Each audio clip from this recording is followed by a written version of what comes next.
So, in my opinion, I think entrepreneurship is not just a career, but a modern day spiritual path.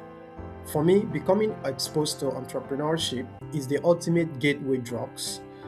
It is like playing a sporty bet Naira bet. You are losing it every time, but you are still playing it.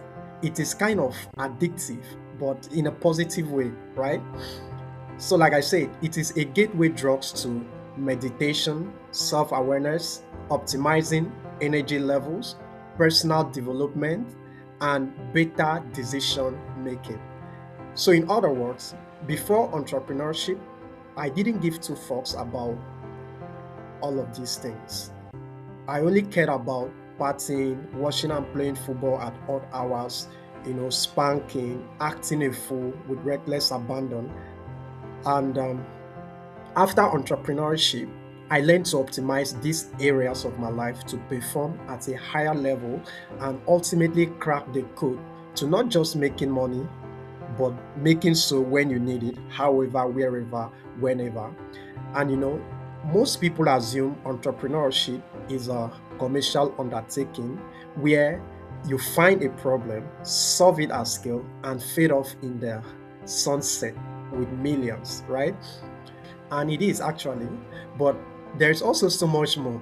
For me, it is an opportunity to master yourself, a sort of paradigm shift.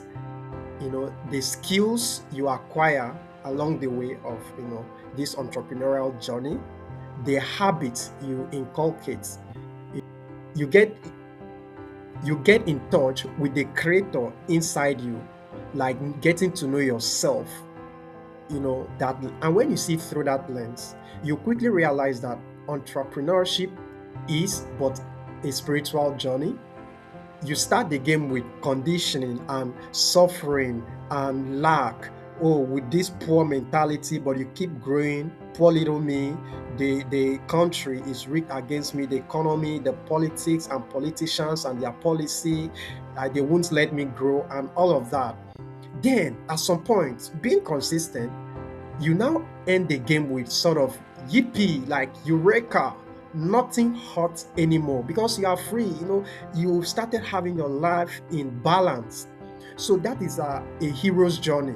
You create your reality, a sort of conscious creation of self.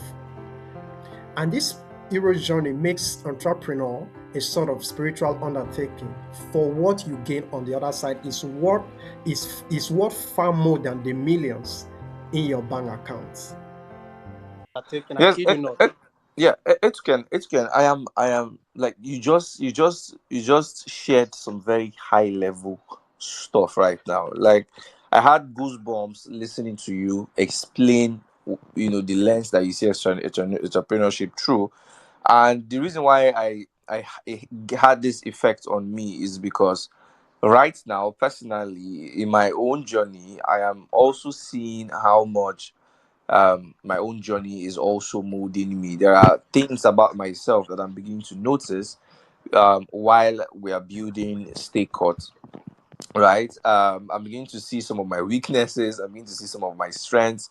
And what I'm doing is, for some reason, Stay Cut is like bringing all of this and flashing all of them in front of my eyes and forcing me to mold myself into something new and something different. And that's why for you to actually say this, it shows you're a very deep thinking person, and it leaves me completely wild. And also, I want to put this out to the audience. If you're listening to us now and you have any question that you feel that we should ask the audience, I mean, we should ask the guests that we have here. We have Sarah, Iziyamo, and we have Etuken also here with me by the fire, and we are going to try to get all the information that is going to help you to build your business, start a business, grow your business. You can drop the question in the comments box, and I'm going to go through it from time to time and read them out. Okay, now I'm going to come back to you, Sarah. There was something you shared with me one day, Sarah. You